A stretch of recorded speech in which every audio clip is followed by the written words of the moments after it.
NCERT history classics अध्याय 3 आरंभिक नगर। पुराने भवन का संरक्षण। जसपाल और हरप्रीत अपने घर के पास की गली में क्रिकेट खेल रहे थे। उन्होंने देखा कि कुछ लोग उस खंडहर घर की तारीफ कर रहे थे। उससे गली के बच्चे को बुधा घर कहा करते थे।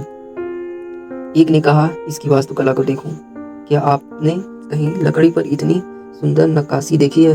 दूसरी महिला ने कहा, मैं मंत्री जी को पत्र लिखकर कहना चाहिए कि वह इस खूबसूरत घर को सुरक्षित रखने के लिए इसकी मरम्मत कराने की व्यवस्था करें। यह सब सुनकर जसपाल और हरप्रीत सोचने लगे कि इस पुराने खंडहर से लोगों का इतना लगाव क्यों हो रहा है। हड़प्पा की कहानी। अक्सर पुरानी इमारत अपनी कहानी बताती हैं। लगभग 150 साल पहले जब पंजाब में पहली बार रेलवे लाइन बिछाई जा रही थी, तो इस काम में जुटे इंजीनियर को अचानक हड़प्पा पूरा स्थल मिला जो आधुनिक पाकिस्तान में है। उन्होंने सोचा कि यह एक ऐसा खंडहर है जहाँ से अच्छी ईंटें मिलेंगी। यह सोचकर वे हड़प्पा के खंडहरों से हजारों ईंटें उखाड़ ले गए, जिससे उन्होंने रेलवे लाइन बिछाई। इससे कई इमारतें पूरी तरह से नष्ट हो गईं। उसके बाद लगभग 80 साल पहले पुरातत्वविदों ने इस स्थलों को ढूंढो और तब पता चला कि यह खंडहर उपमहाद्वीप के सबसे पुराने शहरों में से एक है, क्योंकि इस नगर की खोज सबसे पहले हुई थी। इसलिए बाद में मिलने वाले इस तरह के सभी पुरास्थलों में से जो इमारत और चीखें मिली, उन्हें हड़प्पा सभ्यता की इमारत कहा गया। इन शहरों का निर्माण लगभग 47,000 साल पहले हुआ था। प्रायः पुरानी इमारतों को तोड़कर उनकी जगह नए भवन बनाए जाते हैं। क्या तुम्हें लगता है कि पुरानी इमारतों को सुरक्षित रखना चाहिए? इन नगरों की विशेषता क्या थी? इन नगरों में से कई को तो 2 या उससे ज़्यादा हिस्सों में विभाजित किया गया था। प्रायः पश्चिमी भाग और छोटा था लेकिन ऊंचाई पर बना था, और पूर्वी हिस्सा बड़ा था लेकिन यह निचले इलाकों में था। ऊंचाई वाले भाग को पुरातत्वविदों ने नगर दुर्ग कहा और निचले हिस्से को निचला नगर कहा गया। दोनों हिस्सों की 4 दीवारें पक्की ईंटों की बनाई जाती थीं। इसकी ईंट इतनी अच्छी पकी थी कि हजारों सालों बाद आज तक उनकी दीवारें खड़ी रहीं। दीवार बनाने के लिए ईंट की चिनाई इस तरह करते थे जिससे कि वे दीवारों पे खूब मजबूत रह सके। नगरों के नगर दुर्ग में कुछ खास इमारतें बनाई गई थी। मिसाल के तौर पर मोहनजोदड़ो ने खास तालाब बनाया गया था जिसे पुरातत्वविदों ने महान स्नानागार कहा है। इस तालाब को बनाने में ईंट और प्लास्टर का इस्तेमाल किया गया था। इसमें पानी का रिसाव रोकने के लिए प्लास्टर के ऊपर चारकोल की परत चढ़ाई गई थी। इस सरोवर में 2 तरफ से उतरने के लिए सीढ़ियां बनाई गई थी और चारों ओर कमरे बनाए गए थे। इसमें भरने के लिए पानी कुएं से निकाला जाता था। उपयोग के बाद इसे खाली कर दिया जाता था। शायद यह विशिष्ट नागरिक विशेष अवसरों पर स्नान किया करते थे। कालीबंगा और लोथल जैसे अन्य नगरों में अग्निकुंड मिले जहां संभवतः यज्ञ किए जाते होंगे। हड़प्पा, मोहनजोदड़ो और लोथल जैसे कुछ नगरों में बड़े बड़े भंडार गृह मिले। भवन, नाले और सड़कें। इस नगरों के घर आमतौर पर 1 या 2 मंजिले होते थे। घर के आंगन के चारों ओर कमरे बनाए जाते थे। अधिकांश घरों में एक अलग अलग स्नान घर होता था और कुछ घरों में कुएं भी होते थे। नगरों में ढके हुए नाले थे। इन्हें सावधानी से सीधी लाइन में बनाया जाता था। हर नाली में हल्की ढलान होती थी ताकि पानी आसानी से बह सके। अक्सर घरों की नालियों को सड़कों की नालियों से जोड़ दिया जाता था जो बाद में बड़े नालों में मिल सके। नालों के ढके होने के कारण इनमें से जगह जगह पर मेल होल बनाए जाते थे जिनके जरिए इनकी देखभाल और सफाई की जा सके। घर, नाले और सड़कों का निर्माण योजनाबद्ध तरीके से एक साथ ही किया जाता था। यहाँ पर वर्णित घरों और पिछले अध्याय में वर्णित घरों में तुम्हें क्या अंतर दिखाई देती है? कोई 2 अंतर बताओ। नगरीय जीवन। हड़प्पा के नगरों में बड़ी हलचल रहा करती होंगी। यहाँ पर ऐसे लोग रहते होंगे जो नगर की खास इमारतें बनाने की योजना में जुटे रहते थे। ये संभवतः यहाँ के शासक थे। यह भी संभव है कि ये शासक लोगों को भेजकर दूर दूर से धातु, बहुमूल्य पत्थर और अन्य उपयोगी चीजें मंगवाते थे। शायद शासक लोग खूबसूरत मनकों तथा सोने चांदी से बने आभूषणों जैसे कीमती चीजों को अपने पास रखते होंगे। इन नगरों में लिपि भी होते थे जो मोहरों पर तो लिखते ही होते और शायद अन्य चीजों पर भी लिखते होंगे जो बच नहीं पाई हैं। इसके अलावा नगरों में शिल्पकार, स्त्री पुरुष भी रहते थे जो अपने घरों या किसी उद्योग स्थल पर तरह तरह की चीजें बनाते होंगे। लोग लंबी यात्रा भी करते थे और वहां से उपयोगी वस्तु लाते थे। और साथ ही लाते थे सुदूर देशों की किस्से, कहानियाँ, मिट्टी से बने कई खिलौने भी मिले जिनमें बच्चे खेलते होंगे। नगर में रहने वाले लोगों की एक सूची बनाओ। क्या इनमें कुछ ऐसे लोग हैं जो मेहरगढ़ जैसे गांव में रहते थे? सबसे ऊपर मोहनजोदड़ो की एक सड़क और उससे बना नाला, ऊपर एक कुआं, बाईं और नीचे हड़प्पा की एक मुहर। इस मुहर के ऊपर के चिन्ह एक खास लिपि में है। उपमहाद्वीप में पाए गए लेखन का यह प्राचीनतम उदाहरण है। विद्वानों ने इसे पढ़ने की कोशिश की थी, लेकिन अभी तक यह पता नहीं चल पाया कि इसका क्या अर्थ है। दाईं ओर नीचे पक्की मिट्टी के खिलौने, नगर और नए शिल्प। आओ अब कुछ ऐसी चीज़ों के बारे में अध्ययन करें जो हड़प्पा के नगर से प्राप्त हुई हैं। पुरातत्वविदों ने को जो चीज़ें वहाँ मिली है उनमें अधिकतर पत्थर, शंख, तांबे, कांसे, सोने और चांदी जैसी धातुओं से बनाई गई थी। तांबे और कांसे से औजार, हथियार, गहने और बर्तन बनाए जाते थे। सोने और चांदी से गहने और बर्तन बनाए जाते थे। यहाँ मिली सबसे आकर्षण वस्तुएं में मन के बाट और फलक है। हड़प्पा सभ्यता के लोग पत्थर की मुहरें बनाते थे। इन आयतकार पृष्ठ 27 मुहरों पर सामान्यतः जानवरों के चित्र मिलती थी। हड़प्पा सभ्यता के लोग काले रंग से डिजाइन किए हुए खूबसूरत लाल मिट्टी के बर्तन बनाते थे। देखो पृष्ठ 6। अध्याय 2 में तुमने जिन गांव के बारे में पढ़ा है, क्या वहां भी धातु का उपयोग होता था? क्या वे पत्थर की बाट बनाते थे? ऊपर दिया गया है, पत्थर की बाट देखो कितने ध्यान से और उपयुक्त तरीके से इस बाटों का उपयोग बनाया गया होगा। इन्हें चट पत्थर से बनाया गया था। इन्हें शायद बहुमूल्य पत्थर और धातुओं को तोलने के लिए बनाया गया होगा। मध्य में बाएं मन के इनमें से कई कार्नेलियन पत्थर से बनाए गए थे। पत्थरों को काट और तराश कर मन के बनाए गए थे। इनके बीच छेद किए गए थे ताकि धागा डालकर माला बनाई जा सके। मध्य में दाएं पत्थर के धारदार फलक, नीचे दाएं कढ़ाईदार वस्त्र। एक महत्वपूर्ण व्यक्ति की पत्थर से बनी मूर्ति जो मोहनजोदड़ो से मिली थी, इसमें उसे कढ़ाईदार वस्त्र पहनने दिखाया गया है। संभवतः 7000 साल पहले मेहरगढ़ की कपास की खेती होती थी। मोहनजोदड़ो से कपड़ों के टुकड़ों के अवशेष, चांदी के एक फूलदान के ढक्कन तथा कुछ अन्य तांबे की वस्तुओं से चिपके हुए मिले हैं। पकी मिट्टी तथा फेयन से बनी तकलियां सूत कताई का संकेत देती हैं। इनमें से अधिकांश वस्तुओं का निर्माण विशेषज्ञों ने किया था। विशेषज्ञ उसे कहते हैं जो किसी खास चीज़ों को बनाने के लिए खास प्रशिक्षण लेते हैं, जैसे पत्थर तराशना, मन के चमकाना या फिर मोहरों पर पच्चीकारी करना आदि। पृष्ठ 28 पर चित्र देखो कि मूर्ति चेहरा कितने आकर्षक ढंग से बनाया गया है और उनकी दाढ़ी कितनी अच्छी तरह से दर्शाई गई है।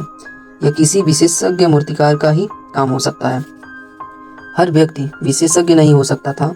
हमें यह पता नहीं है कि क्या सिर्फ पुरुष ही ऐसे कामों में प्रशिक्षण हासिल करते थे या फिर केवल महिलाएं ही। शायद कुछ महिलाएं और पुरुष दोनों ही इस काम में दक्ष थे।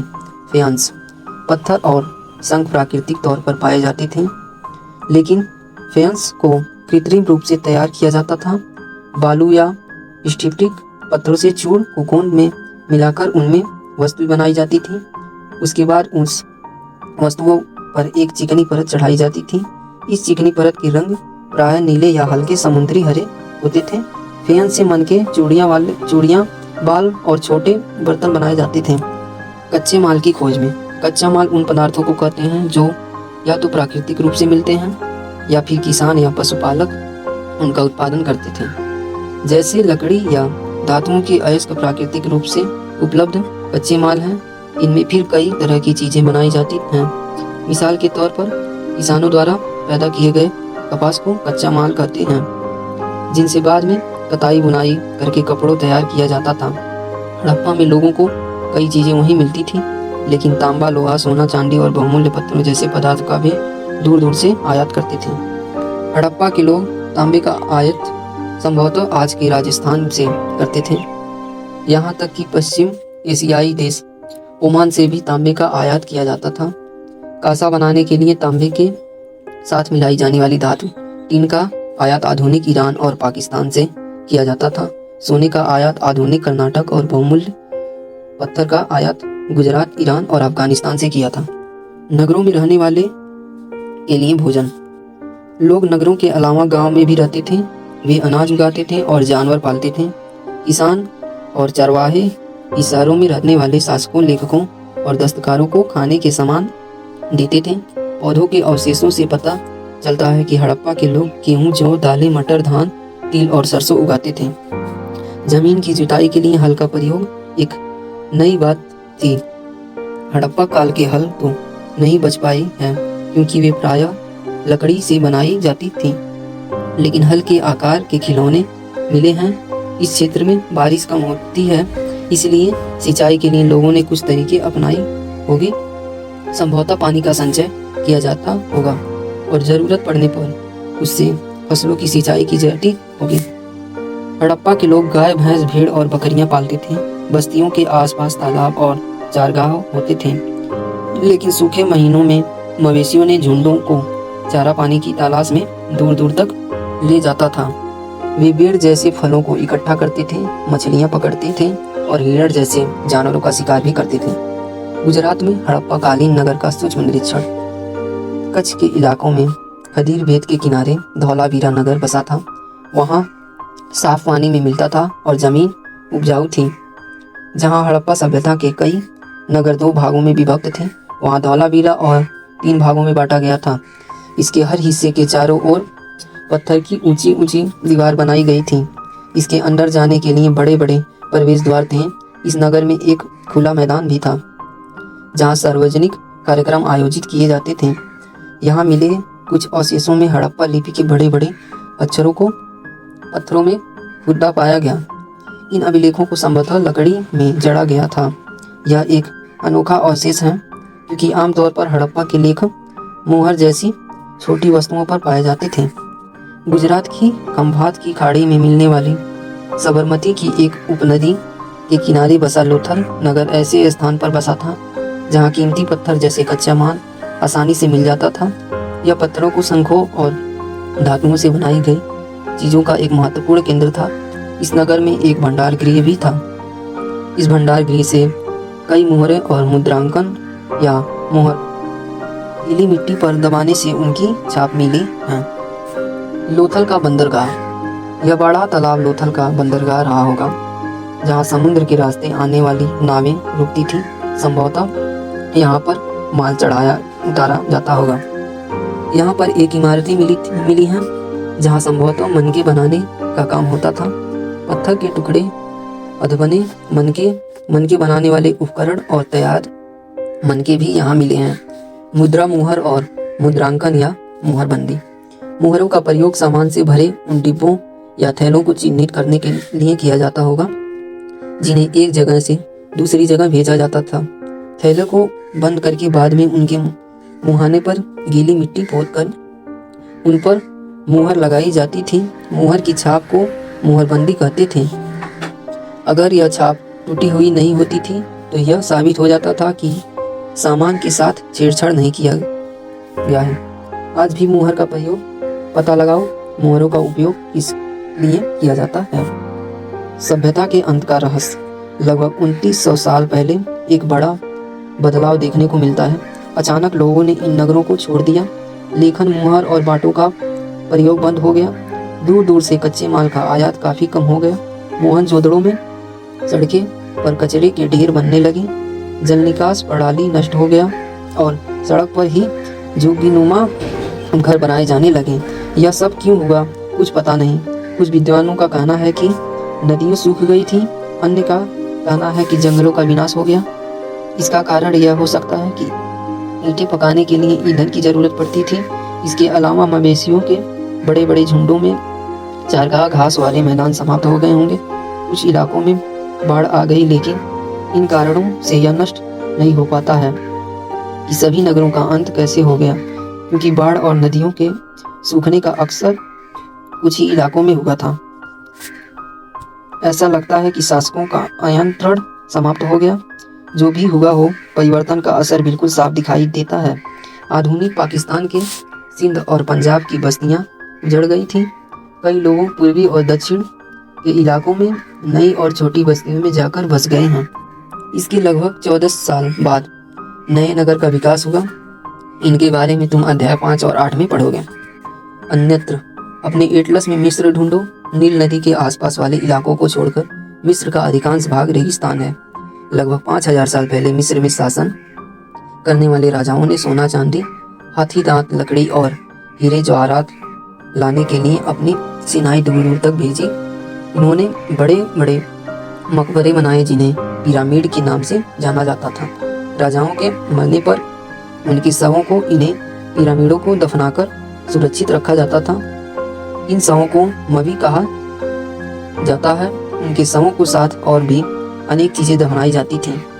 उनमें खाद्यान्न, पेय, वस्त्र, गहने, बर्तन, वाद्ययंत्र, यंत्र, हथियार और जानवर शामिल थे। कभी कभी शव के साथ उनके सेवक और सेविकाओं को भी दफनाया जाता था। दुनिया के इतिहास में शवों को दफनाने की परंपरा को देखते हुए मिस्र में सबसे ज्यादा धन दौलत खर्च किया जाता था। क्या तुम्हें लगता है कि मरने के बाद इन राजाओं को इन चीजों की जरूरत पड़ी होगी? कल्पना करो, तुम अपने माता पिता के साथ 4000 साल पहले लोथल में मोहनजोदड़ो की यात्रा कर रहे हो। यह बताओ कि तुम यात्रा कैसे करोगे?